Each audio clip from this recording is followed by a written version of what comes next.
Adrian N. Breitfelder, City Clerk, you are hereby directed to call a special session of the City Council to be held on Monday, October 20th, 2025 at 6 p.m.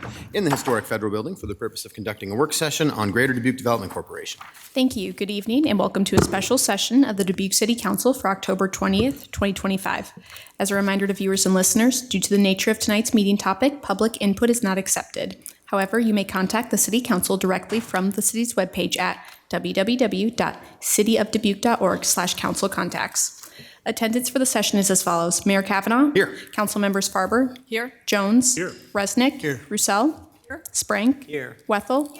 City Manager Van Milligan. Here. And City Attorney Brumwell. Here. Thank you. Our work session topic is Greater Dubuque Development Corporation's quarterly update. I will turn it over to their president and CEO, Rick Dickinson. Thank you. Good evening. My name is Rick Dickinson. I reside at 205 Hill Street in Dubuque, Iowa, and I am here as President and CEO of Greater Dubuque Development Corporation. As one of the deliverables we have with our financial agreement and partnership with the City of Dubuque, we provide a quarterly report on our activities, and we try to have a topic each. If you recall, the last session we talked about the tremendous progress that was made in regard to universal broadband in our community and the partnership we had there. Prior to that, the nationally recognized collaboration to assure that we have needed child care in our community. And tonight I'm pleased to discuss housing. So Mayor Kavanaugh, ladies and gentlemen of the council, City Manager Mike Van Milligan, most excellent staff, thank you for being here. Most importantly, thanks to the citizens of Dubuque that make our work possible. Before I begin, I'd like to make just a couple introductions, if I may. First of all, from our office, Nick Hockenberry, who is our Director of Workforce Programming, does a lot of work in regard to our housing initiative. Dave Lyons, our Strategic Initiatives Consultant focused on housing. She didn't want me to introduce her, but I insist on it. Hannah Lyons, a tremendous talent that helps us in this initiative as well. And we have special guests this evening that I'm pleased to introduce to you. The Federal Reserve Bank of Chicago is in Dubuque tonight and will be in eastern Iowa for the next 2 days, Tuesday and Wednesday. This evening, they're joining us to hear what's going on in Dubuque, and hopefully this will be an example for others, and we'll try to pull a few best practices out of them when we meet after the meeting this evening. But they'll be taking a bus tour of the counties north of Dubuque and the counties south of Dubuque, really focusing on how do we address the challenges of housing in rural America and what examples or challenges can they identify. So I'd really like to thank them for their commitment and initiative to come out to eastern Iowa. I don't know if they're paid, given the circumstances. I hope they are, but thanks for being here. Included this evening would be Dustin Ingram, Brianna Smith, Steve Johnson, Gar Kelly, Ping Humrick, Andrew Dumont, Steve Edwards, Max Jaffe, Elizabeth Berman, Nathan Anderson. Some are not here yet, and there are a few other names that are coming that I don't have yet. So let's give them an applause and thank them for coming this evening. Housing challenges and opportunities. We do this a lot in Dubuque. It's called partnerships, and we work together and we have a strategy and a plan, and we implement that on each of the challenges that we face. So first of all, it's about uncovering the challenge. We'll get into that in a bit. Next is to study the problem that's been identified in uncovering that challenge. Develop and implement a strategy to address the challenge, monitor our outcomes, and then repeat. First of all, we don't shoot from the hip. We ask the business community what they think needs to happen in this community, and with probably the most robust business retention and expansion program in the country. And we ask a series of questions, a lot of questions. Confidential information is not attributed to any particular employer, but we ask the question, they give us the answer, and we try to act on it. That's why we call it Info Action Program. Question 50 of 51 asks this: looking at the long-term viability of both your company and this community, which of the following efforts do you believe should be prioritized to increase the competitiveness of the city, region, and state? We give them over 20 options, including other. As you'll see in 25 info actions, the number one response was increased housing opportunities for workers. That's why we're here. I hope you'll notice, based on our conversation at the last meeting, number 2 was passenger air service. Then, from July to September 25, the last interviews we've done, the 72 interviews since July 1, guess what? Number 1, housing. Number 2, passenger air service. And we've interviewed over 250 employers every year to glean this information. So what happened? Another question is, rate the quality of community services on a scale from 1 to 7, with 7 being the highest, and we ranked 20 services. Well, obviously, tremendous response to fire protection, ambulance service, police, our colleges and universities, our schools, community colleges, on down the list. Great quality. But in 2023-24, housing was ranked 3rd lowest, only to air service. In 24-25, housing was ranked 2nd lowest, only to air service. And in the 72 interviews since July of this year, housing is number 2, 2nd only to the requirement to have quality passenger service. But that's not enough. We also talked to the citizens of Dubuque. So in our Next Gen survey, which was conducted in 2023, we reached out to over 1,150 of our citizens and asked them to prioritize, based on the survey, prioritize the things that they had, their expectations of their community, 1, and then how closely are we meeting that expectation. You'll see number 1 was access to quality health care.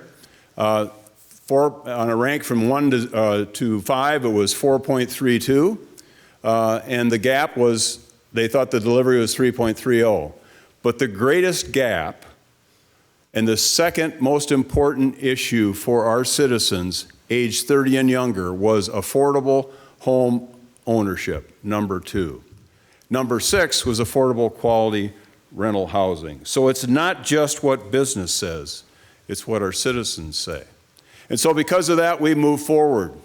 We move forward then to collect data, to go beyond just the survey and to have a study and independent verification that what we found was true. And so in 2022, we arranged for a housing assessment, housing needs assessment with Eastern Iowa Community College to look at Dubuque proper.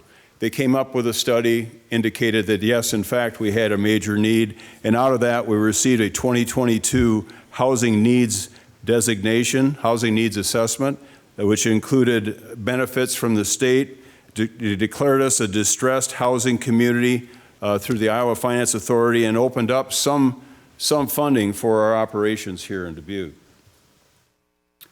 So the housing needs assessment, develop and implement strategies. The City of Dubuque approved new housing incentives as a result of the surveys done with business, the questions asked of our citizens, the affirmation from a study by Northeast Iowa Community College, East Central Intergovernmental Association. You know how much I like acronyms, so I spell them out and I butcher them. So we did that development implementation of strategies with the information we had. So how can we move the dial on housing? The City of Dubuque approved new housing incentives to stimulate private investment, encouraging the creation of new workforce and middle market housing, including expanding tax abatement, tax increment financing options, land purchase grants, and other targeted neighborhood-based incentives.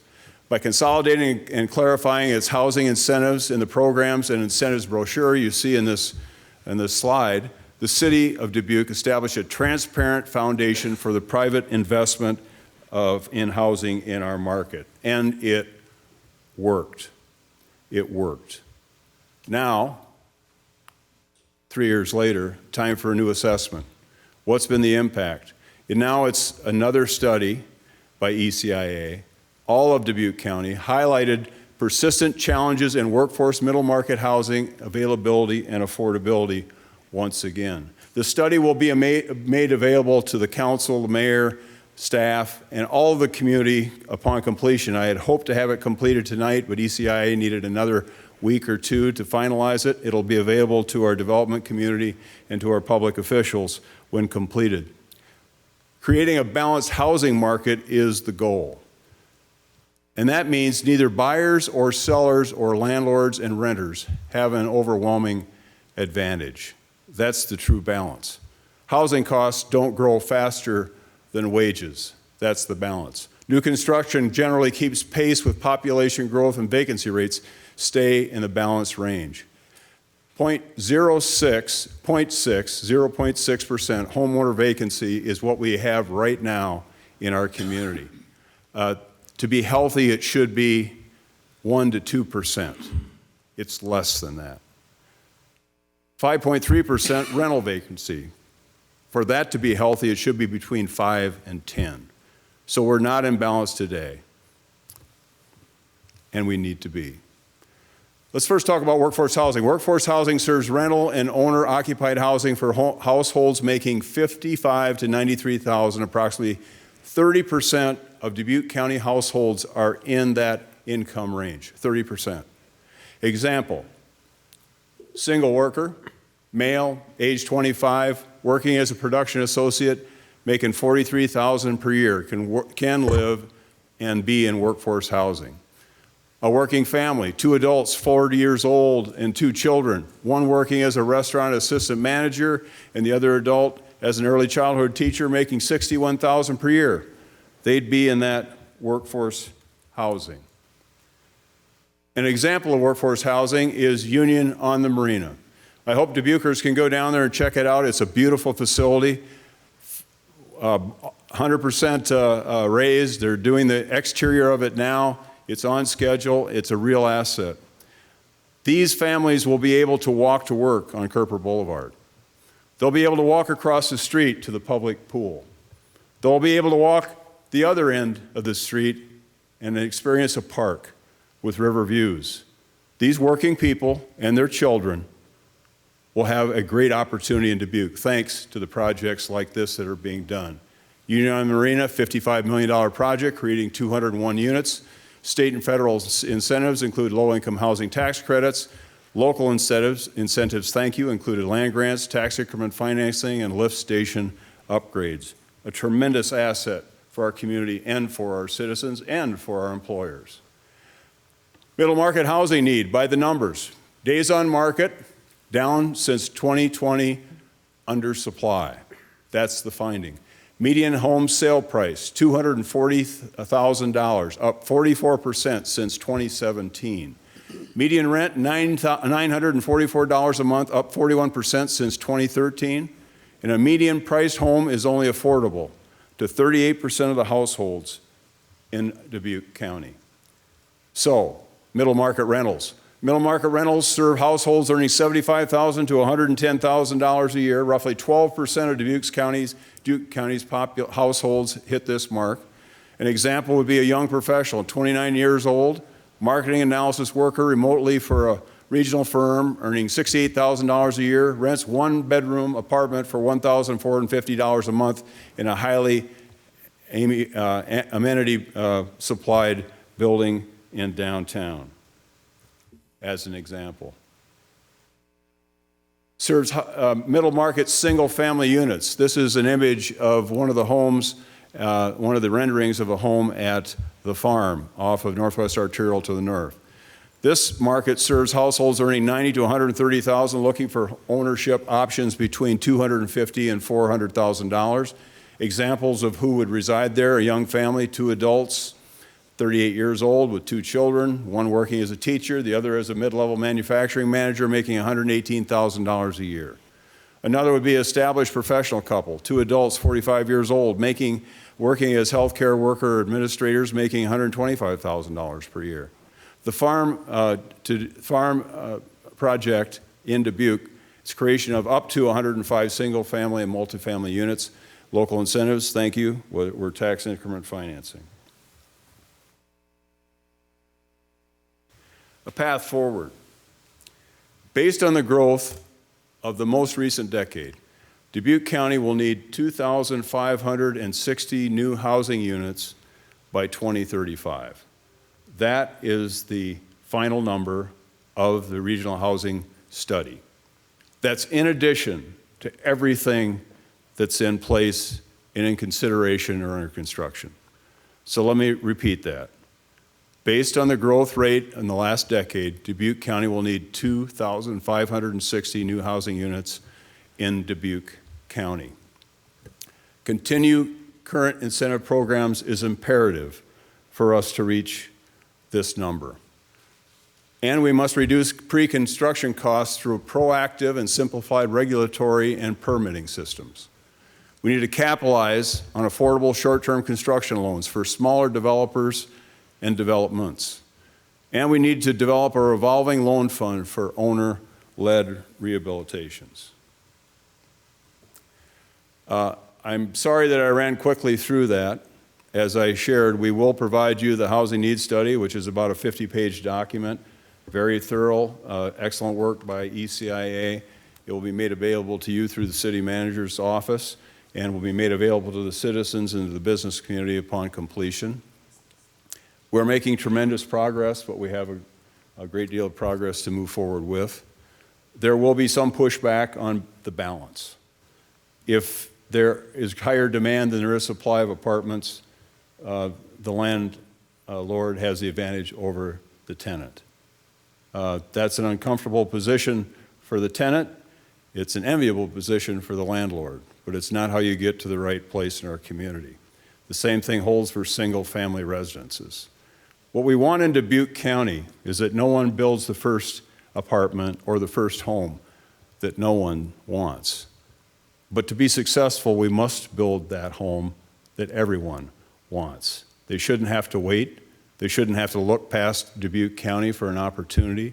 The 6,000 people that commute to Dubuque County every day for work shouldn't have to do that because they can't find a home in Dubuque. It's because they prefer the home where they're at. Live where you can get the best job, work where you get the best job, live where you want to live. But if you're commuting long distances because you can't find a home in Dubuque or a place to rent, that's a problem. I'd be glad to now open it up to questions of the council, and David and Nick and I will be glad to answer any question you have. So thank you for the opportunity to present. Well, thank you very much, Rick. We have plenty of time for questions and discussion, so what do we have first? Yeah, Mr. Sprank, go ahead. Thank you, Mr. Mayor. Rick, going to that almost the last slide, so we're still short on housing units? Is that what I'm? Yes. So we're like 300, 400 short? Because I think we were 2,200 we were trying to push for. Currently, we have about 400 lots that are in some stage of development. I do not include that in the mix of a unit because obviously it's a place to build. It's not a place to rent or to own. There are approximately 2,000 units currently that are in some stage of development or already under construction. Some of those may not be built. And so if they are not built for whatever reason, that would add to this number of houses needed in the next 10 years.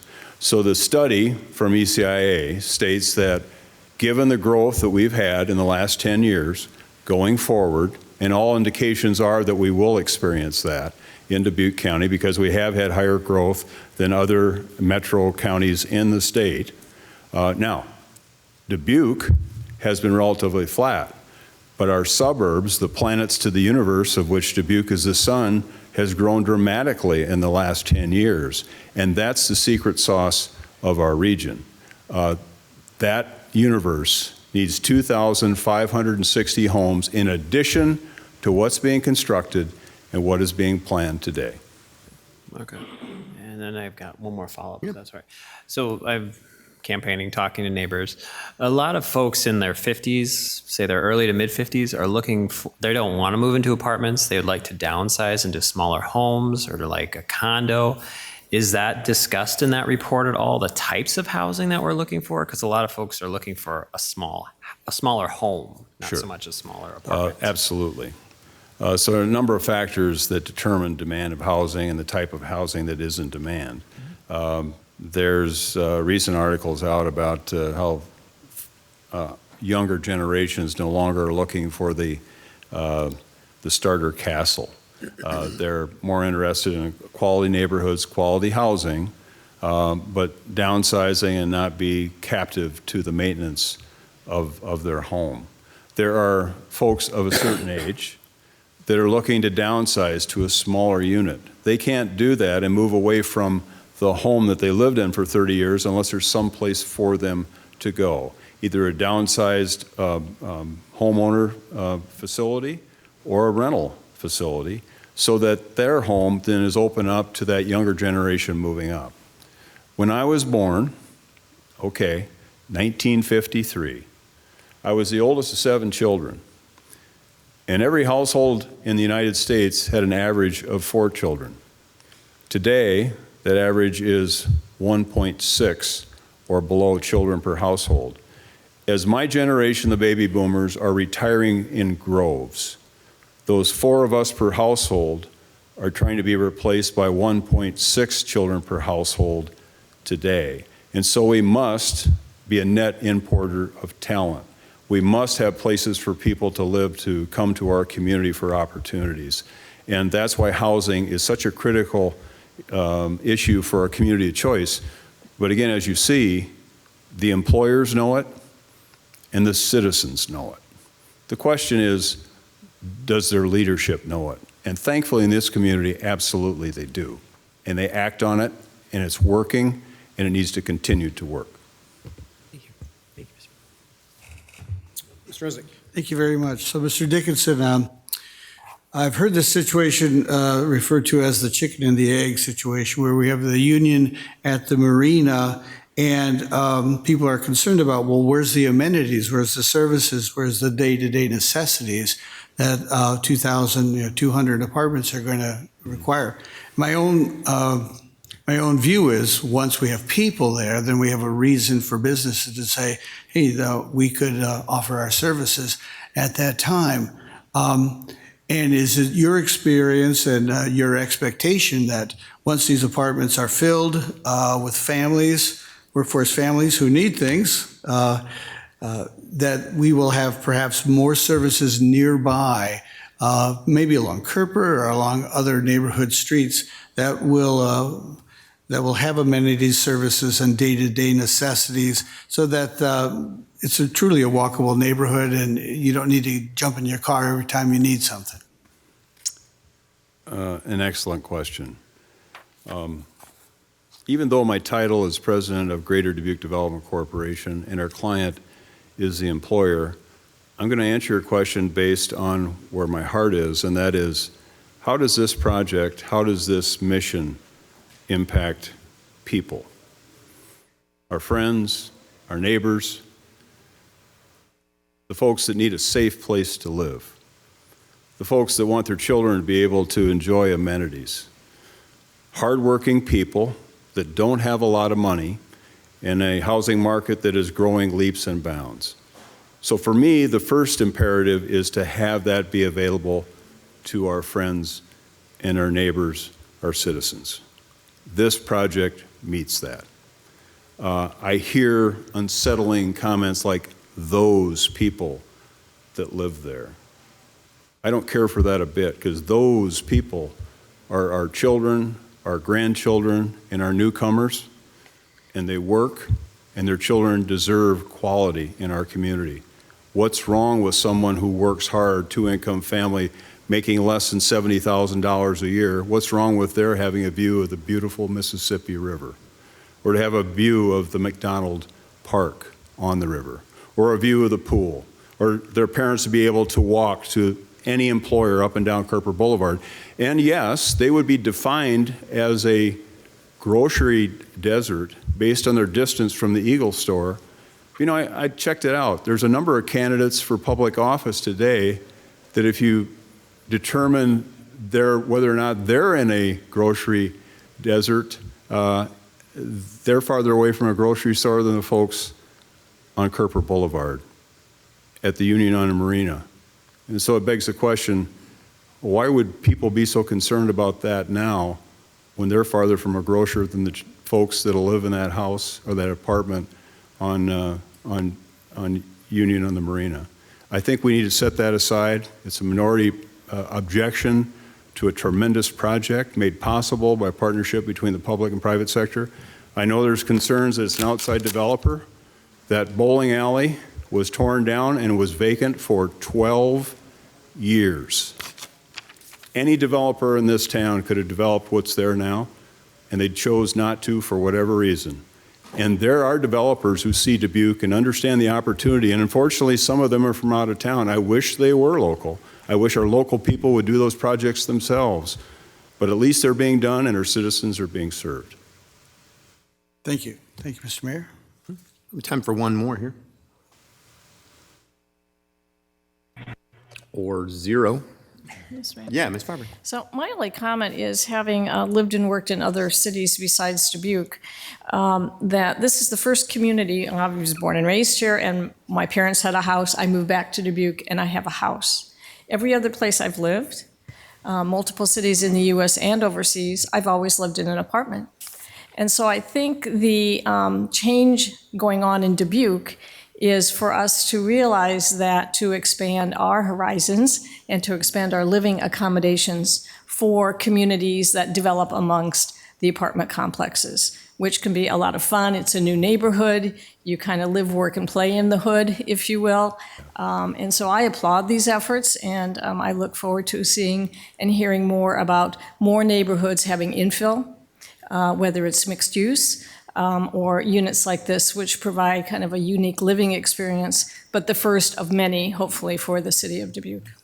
I think we all should recognize that what's going on in Dubuque today has been 40 years in the making. And we're not used to this. We're not used to this level of prosperity. We're not used to people on the outside seeing opportunity in this community. We, unfortunately, in decades past, have not had a public-private partnership that exists today in this community. We're not studying, in the past, evidently, we just thought it would happen. But as a result, then it didn't. Now, we identify challenges, we divine solutions, we implement those solutions, we test the results, and we repeat. Ms. Wethel, go ahead. Just one thought, which is when we look at a problem, what's in our control and what is not in our control. What is not in our control is the topography of our city. What is not in control are our current interest rates as a city government. But what is in our control is making it a wonderful place where people want to stay and live after they go to our institutions of higher learning. And that becomes walkability discussions, but also discussions of what we as a council can do specifically. Now, I look forward to the study, but is there anything in addition to what our city staff has recommended and we have tried to make actionable that we should be doing now? From the standpoint of incentives, no. I think the incentives are spot on. They're competitive. They're not as generous as they are in some communities, and I don't think they have to be. I think they're spot on where they are. I think we always need to work on timing. Time is money. And once a project is identified, how do we get it done as quickly as possible, never compromising health and safety and reasonable regulation? I think that's an issue for every community in the United States. I know that we do it better here than in most, but we can always do it better still. And other than that, I think as long as this success is fragile, ladies and gentlemen. This is fragile. It can change overnight. And it's all about people. Time changes nothing. People with courage and initiative change things. And I think we have them right where we need them. Thank you.